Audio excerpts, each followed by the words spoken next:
everyone. Good morning, good afternoon, good evening, depending on when you are watching this, whether you are tuning in with us live or you're catching the replay. I am Joyce Kyles. My pronouns are she, her. I am so glad to have you all join us today on behalf of ICF Tennessee, and more specifically, the DEIB chapter.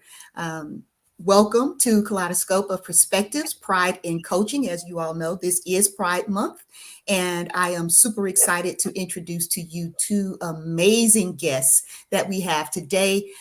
So before we jump into that, I'll just give you a little background of me, and I will personally introduce myself. So again, I am Joyce Kyles. I am the owner of Joyce Kyles Consulting. I am a board member, so I am part of the board of directors for ICF Tennessee. I am a Mimi, a wife, a mother, a community coach, an advocate, an activist. I love all things related to DEIB, mental health and wellness, and transitional coaching. So that's a bit about me. I am excited to be leading this discussion. And today we have two amazing guests, as I've mentioned, and I'm going to give them the opportunity to share about themselves, tell you who they are, where they're from, and why they are here. So these happen to be two individuals that I know and love dearly. So not only do I know them professionally in the work that they do, but I also know them very personally.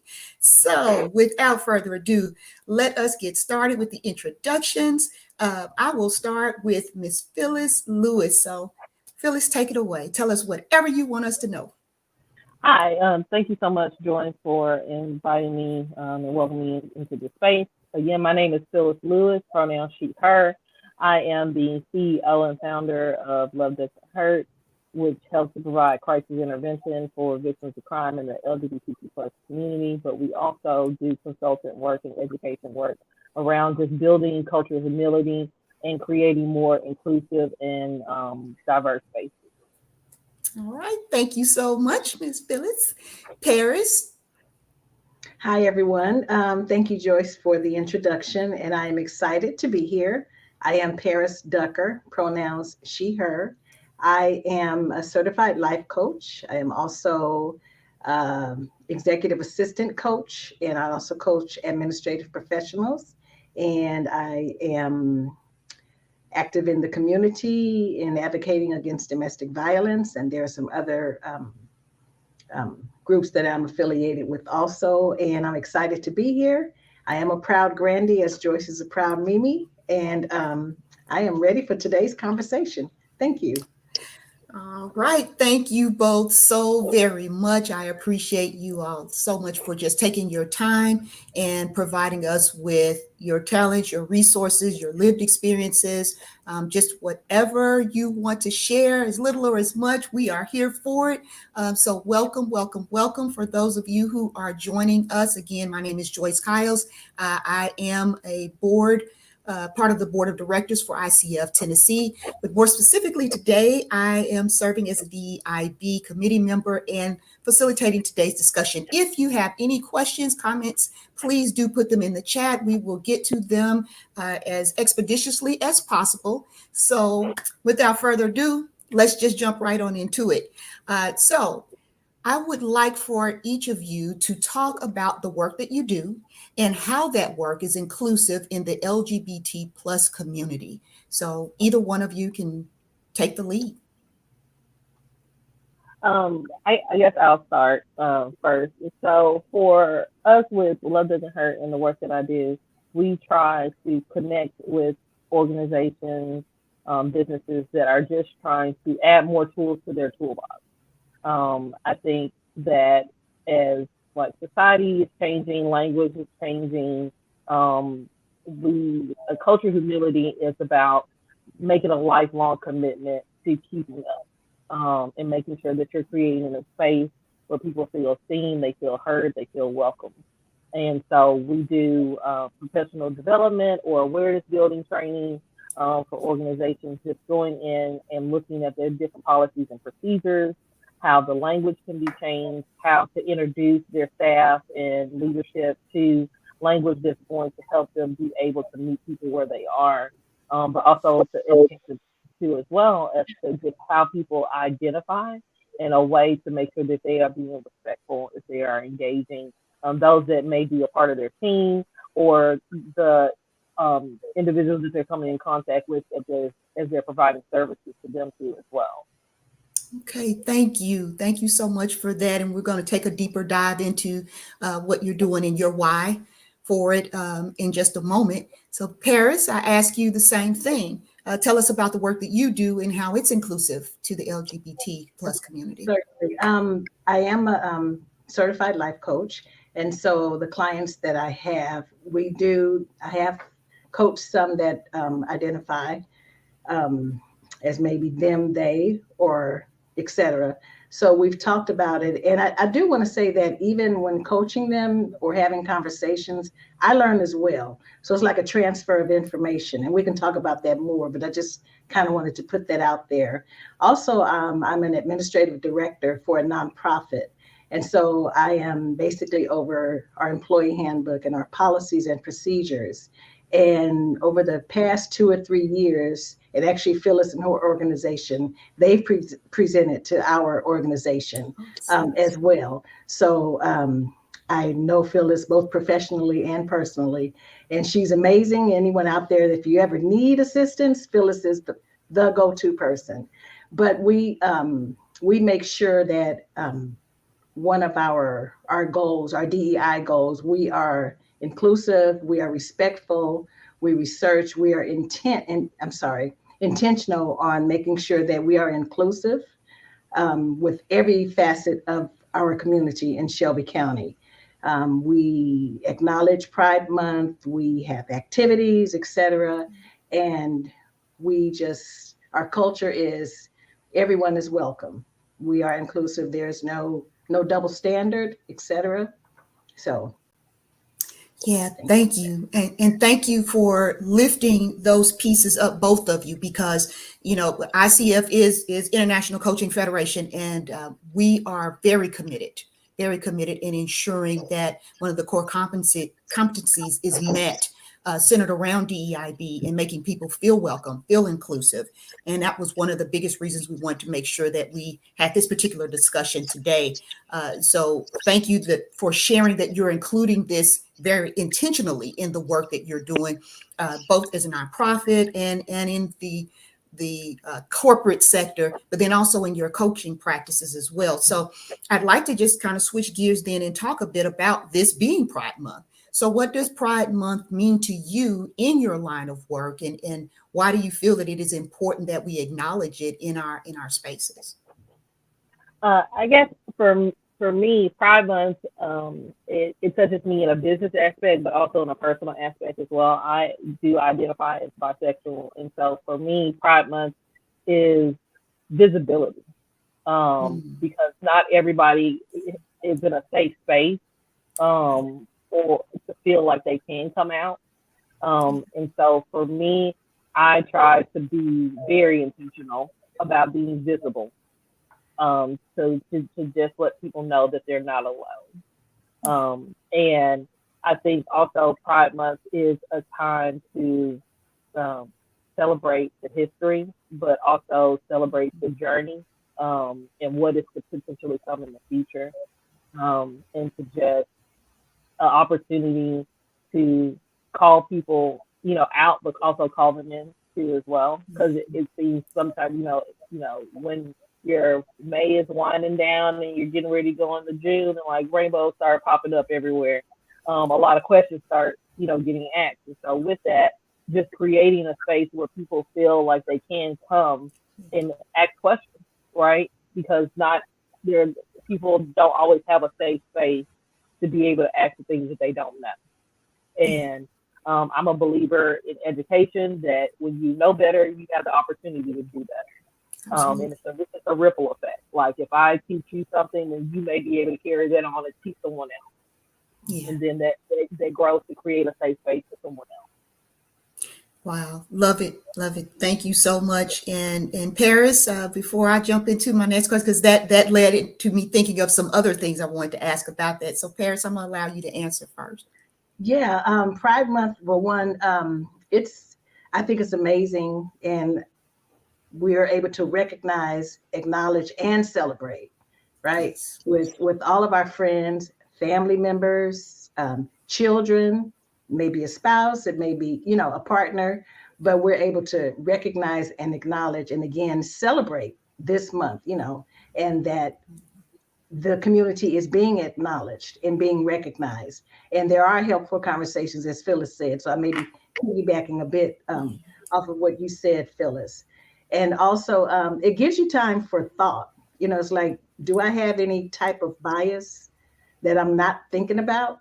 Because, June, like you said, the rainbow, we're going to see all kind of articles, clothing, celebrations, parades, blogs. And so it's also a time where you can reflect inwardly, or even look at your coaching practice. It's like, what am I not doing to be more inclusive? What can I do better as a coach? What can I do better in my organization to make sure that everyone feels welcome, and not just only from June 1st to June 30th, but 12 months a year. So yeah, that's what it means to me. Yeah. Right. And one of the things you said, Paris, is like making like people feel inclusive. And I tell people all the time, like when you are in meetings, when you are gathering, look around you and see who's not in the room. Mm-hmm. Yes. Mm-hmm. Yeah. I love that. I love the idea of thinking about not just who's in the room, but thinking about who's not in the room and why are they not in the room? And do they feel that they have a place in a space, in a sense of belonging, or is it that's the reason that they're not there? So being proactive in that space, I think that's an excellent point. And also the celebration part of it. It's important to know the history, and it's important to celebrate, but not just celebrating the moment, as you said, Paris, from June 1 to June 30th, but all 365 or 366 if it's a leap year, and I think that is so important, so relevant in our coaching practices, in our nonprofit work, our advocacy work, and at home, or wherever we have places of responsibility. And to Phyllis's point, when you know better, you do better, or we should be challenged. So that's my call to action right now for all of you is, once you know better, you've gotten this bit of information, then be proactive to do better and to challenge your other colleagues to do the same.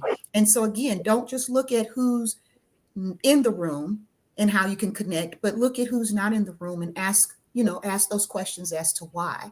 So that actually leads me to asking you all then, in your professions as coaches, as nonprofit leaders and advocates and activists in these spaces, you've been coached by someone and you've also done coaching and mentoring. So what are you seeing in terms of best practices or things that we should know as coaches to do or not to do?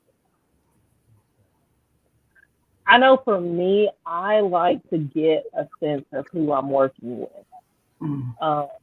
because especially in the work that I do, sometimes I will have organizations that are coming to me because something has happened. And they're trying to mend the harm that has been done. I love it when organizations are proactive and they come to me before something has happened. And I like to get to know the organization or the individual that I'm working with, because it gives me a sense of their why. Like, why are you coming to me for assistance? Like, what are you hoping to gain from this? And how can I help you meet those goals? And getting like background information about the organization or the person, so that way I can see how my work kind of aligns with their purpose, and kind of mission it all together, because that's going to help get the buy-in from, especially if you're dealing with an organization that has like over 50 like staff. How do you get the buy-in from the people that are already working and you're an outsider person coming in? So you have to make it make sense to them.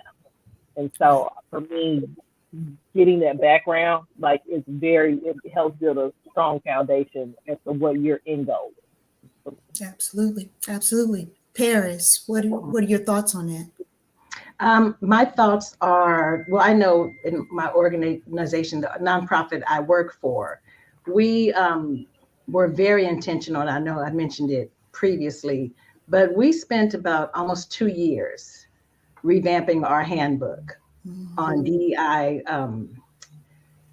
how to better serve our community, how to better and be inclusive. We had, and some of our sessions they were painful, because you don't understand, you don't realize the biases you have. You think you're okay.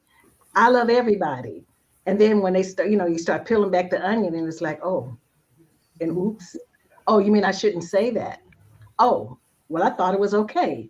But it also made the members of our team that are part of the LGBTQ plus, did I say it right? Yes. Community, it gave them a voice. And I know there were quite a few of them that were very grateful for this session and the time we took, because they felt like I'm here, I'm aligned with everyone, and I'm not here because my walk is different, or you perceive that my walk is different, or my life is different from yours. And basically, we're all the same, right? Right. We think the same. We love to eat, everything. We're humans. How about that? So once we understand that and keep that at the forefront and make sure that everyone is included, it just makes things easier. Yeah, there are always hiccups. There'll always be bumps in the road. And again, I'll do a shameless plug for Phillis, and Love Doesn't Hurt. And yeah, she's expert in that area. Thank you so much for the plug. And another thing I will say, as far as like when you are seeking out a coach, like get to know them too as well. Like, because you want someone that you're going to mesh well with, that is going to buy into your mission and your vision of your organization too as well, that they're going to be invested in your growth in that field. And like, if it takes you having more than one sit down with this person and talking to them about what your wants and your needs are, if they are going to make the time to do that with you, then that may not be a good fit for you. And so just thinking about like what you want out of that experience too as well, and the type of person that you're looking for as far as like personality wise and like delivery wise, as to how they're going to help you get to these goals that you have for your organization. Yeah. Right. And if I could add, absolutely. Go ahead, Paris. Even as and not on the professional side, but the personal life coaching side, you want to make sure that, like, with each client, that you two mesh, right? And then, like Phyllis said, you want to be able to understand where they're coming from. And that might take like session 1, 2, or 3. And then you may realize that what this person is carrying, this burden, I can't help them. And you may have to hand them off to someone else, right? And that's fair and transparent to the both of you, because you don't want to coach someone or begin to coach someone and you realize that your mind process, your thought process and theirs, they're not coming down the same street. Right. So there's always something to consider, to be fair and be honest with the person that you're coaching, and talk about it, and make sure, like Phyllis was saying, even, that this is what they want to do and they want to take this walk with you. Yeah. And coaching, it doesn't mean that it's going to happen in 2 sessions or 3 sessions. It just rarely does. On TV, yes. Real life, no. No. So yes, I see that we have a question, and I want to get to that question. But before I do that, I do want to really quickly touch on the pronoun piece and why it is important that we acknowledge the pronouns in doing this. And so then at that point, we'll switch over to the great question that was asked. So again, if you all would just, as you saw, we all shared and acknowledged our pronouns. Why is it important in our practice, personally and professionally? Well, I think it's very important in regards to pronouns because gender identity is so fluid.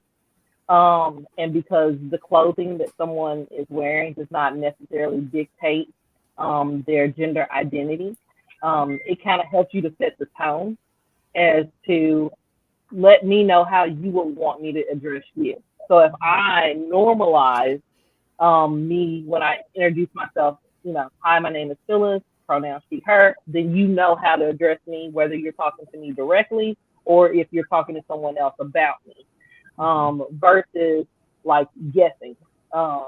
Because my mom said, you know, when you assume and you take it from there, like you make sure that like you're being respectful towards the person, and using the language that they are using. And so there's the golden rule where it says treat people the way you want to be treated. Well, they may not want to be treated the way that you want to be treated. So treat people the way they want to be treated. So if someone is open enough to let you know what their pronouns are, be respectful enough to use those pronouns they give you. Absolutely. Thank you. Paris? Yeah, Phyllis, I agree. Phyllis is like taking all my talking points, but okay. So if I sound like I'm mimicking Phyllis, it's because we're on the same page. But I do, I really feel like it's being respectful. You know, it's just like if somebody says, you know, when they ask your surname, are you Dr., Ms., Mr., Ms.? Mm-hmm. You know, if someone is brave enough to say, I am she, her, I am he, him, I am they, them, then that's how you respect them, and that's how you talk to them. You know, you call their name that way. And for a lot of us old heads, and I'll be the first to say I'm an old head, you know, it takes a minute, you know, because you have to retrain your mind, you have to retrain your brain and say, okay, let me remember this, you know, and it doesn't become a chore. It's just like another learning tool. It's something else in your toolbox. But you always want to respect, you know, the people that decide this is what I'm going to put out there because this is me, this is my life. And again, it could be someone that is wearing, you just never know what they're going to have on, right? But that doesn't mean you can presume, and as Phyllis said again, assume, you know, that they are what you think they are. You know, you respect them for who they say they are, and that's it. Not who you think they should be, right? Right, So. right.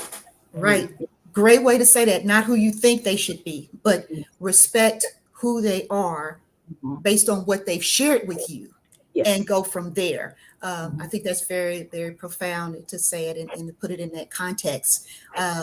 I do know that we are getting down to our last few minutes, so I do want to acknowledge all the great comments that have been given.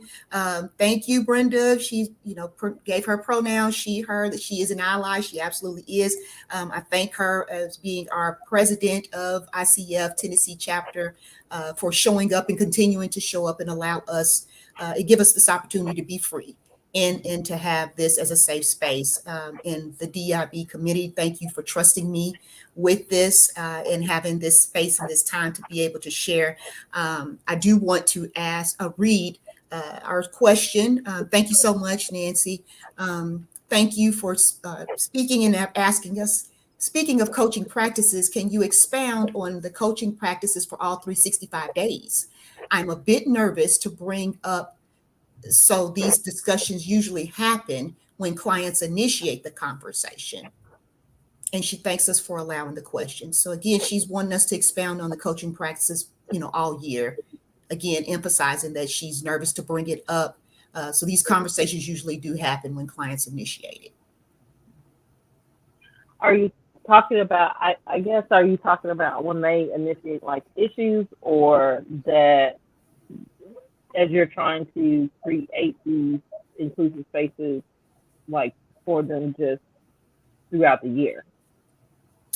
Okay, so I'm not sure of Nancy if she'll respond back just to ask to elaborate on in which space she's saying. I will say that for me, in thinking about that question, I do recognize, you know, you're kind of nervous to bring it up because you don't want to offend anyone. I know that I host an event or a series called What Color is Your Elephant?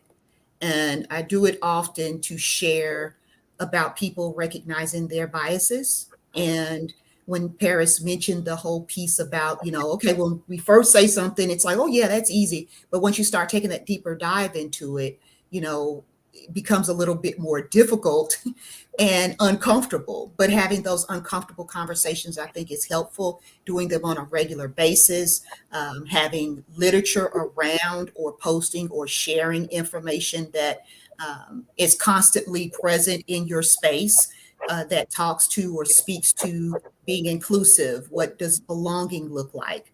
I think those things are helpful. I'm hopeful that Nancy will have the opportunity to share or at least expound a little bit on what she might have been looking for more specifically. But I do recognize that, yeah, it's hard. So when a client initiates it, just let them know, of course, because she's a phenomenal coach within her own right. So I will say that just for everyone who's listening, what I would add is that if a client initiates that, just let them know that you hear them, that you see them, that you recognize them, that if it's something that they say or they share, be honest and say you don't know what you don't know. But I am willing and open to finding the answers. But I really want to make sure that you all know and understand this is an inclusive, a safe space in which to talk about it. And what's already been shared in terms of showing up in your practice, learning the language. Paris, I appreciate the fact that you said you were old head in it. So you're having to wrap around it, as coaches, and the older we are and how we grew up, those things matter in terms of how we receive and how we share and how we show up. So again, I hope that helps to answer the question.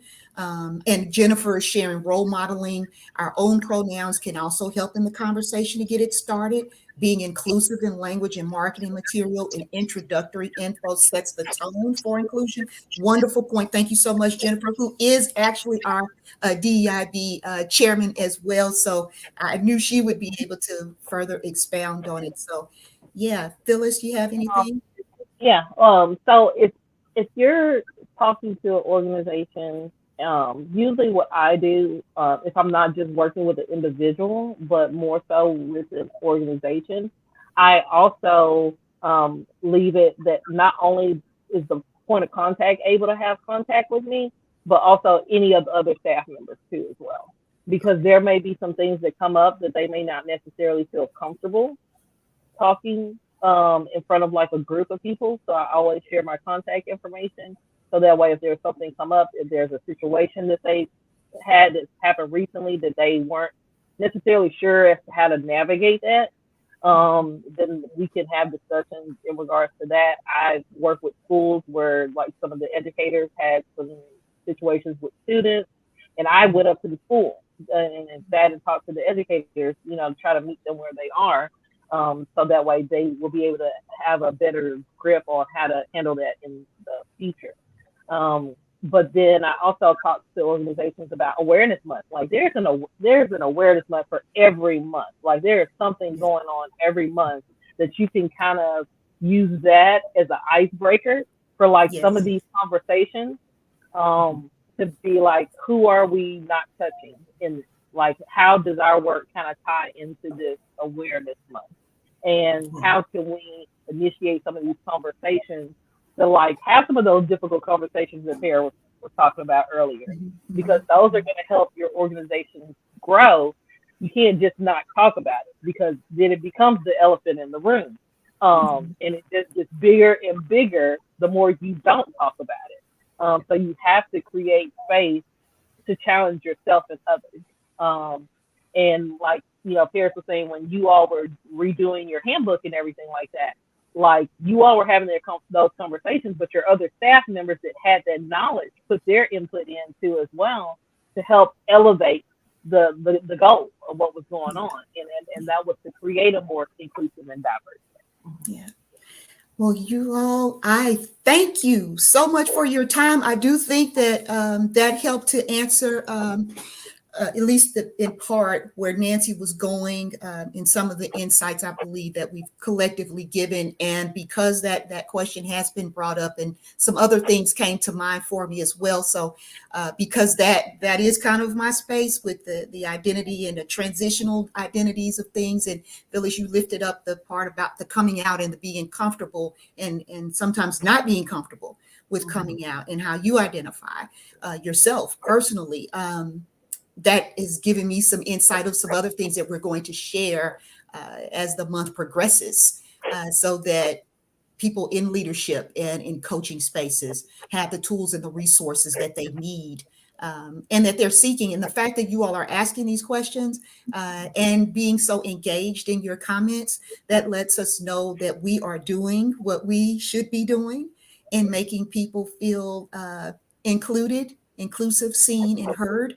And our time is technically up. So what I'd like to do is to go ahead and just kind of wrap things up by allowing you all to share, just briefly, any last minute comments that you may have as it relates to a takeaway that you would want the audience to know, as well as how to be in touch, get in touch with you. So Paris, we'll start with you, and I'll end it with Phyllis, and then I'll close us out. Okay. I want to thank you again, Joyce, and ICF Tennessee chapter for honoring me with asking me to be a part of this this discussion today. And I guess my parting words would be that as coaches, as humans, as people that are working in nonprofit or corporate, stay open, always learn. You can learn something new every day about any and everything, and be intentional. Learn about, our community, all facets of our community, and be open. And as a coach, there's always something that we can learn. There are always articles and blogs that you can access, and even if you need to reach out to a peer or a professional, such as Phillis, do so, and make sure that your skills stay sharpened, right? As coaches, we always want to be able to help and lead and guide, but a lot of times we also need that as well. So yeah, thank you very much. Thank you. Yes, and for me, both of you, Joyce and Paris, I've learned so much from the two of you in just coaching and leadership and just navigating like nonprofit work. And thank you to ICF for inviting me into this space. I tell people that as you are learning new things, remember to give yourself grace, because you are going to come into situations where you're going to put your foot in your mouth, and that's just going to happen. You can't be so afraid to make mistakes that it paralyzes you. You just have to learn how to pivot when you do make those mistakes. Give yourself grace that those mistakes were not intentional, and that you're going to try to do better the next time. And just remembering that. And I think that's something that we sometimes lose. We give grace to others, but not as much to ourselves. And so those are the last words that I have. And anyone that wants to contact me, I know they're dropping our contact information and stuff like that in the chat. Joyce and Paris are amazing coaches and friends, colleagues, mentors, just absolutely amazing. And just thank you for this opportunity to join you amazing women this afternoon for us, but it may be morning for you depending on when you see this.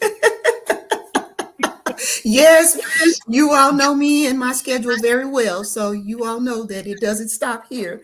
But I want to say thank you personally and professionally for showing up for us today. Phyllis, if you've heard us talk about Paris and I, we just love Phyllis and love on her and appreciate her. She is truly wise beyond her years.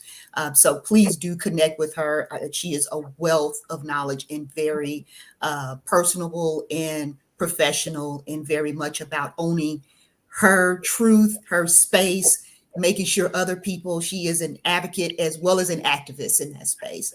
Paris was extremely modest in her sharing, but she is one of the best coaches that I could ever know, personally and professionally. And I appreciate all that she does with her practice, but also in the corporate space and showing up in leadership fashion. And I like the fact that, you all acknowledge it took you 2 years to work through it, but you have. And I would just encourage people, as Phyllis said, to just give yourself grace too, because we're going to all mess up. We're just going to mess up. But it's not intentional. That's why we have, community spaces such as this, so that we can go and grow. And so please share it with others. So I will close us out by saying, we hope that you have enjoyed today's podcast. and LinkedIn Live, Facebook Live, YouTube Live. If you would like to be a part of ICF Tennessee chapter, and of course, be a part of our DEIB committee, we would love, love, love to have you. I can't stress that enough. Please do reach out to us at DEIB@ICFTN.org. I know it is on the screen. I can't say it enough. If you are interested in joining us or learning more information, please join us. We would love to have you. We love your insights, your input, your information, the opportunity to network. ICF Tennessee is just great. ICF Global is wonderful, but I love our particular chapter. So if you're not already a member, consider joining us. We have a listening tour that is coming up throughout the entire month. We have listening tours in different spots. So do go to ICFTN.org or check Facebook or LinkedIn to find out when those dates are. But I can tell you specifically that Memphis is having theirs on Tuesday, June 20th, beginning at 5:30 Central. Please, please, please, if you have not RSVP'd, please make sure that you do. But again, check out the website or visit the LinkedIn profile or the Facebook profile for ICF Tennessee so that you can get all the dates and register to attend one or all of them. So with that, Paris Ducker, she, her, thank you so much. Phillis Lewis, she, her, thank you so much. We appreciate all of you for tuning in today. We thank you for the opportunity for this safe space, and we look forward to having you join us for the next LinkedIn Live. Until then, be safe, take care, and be inclusive. One love. Bye. Bye-bye. Thanks.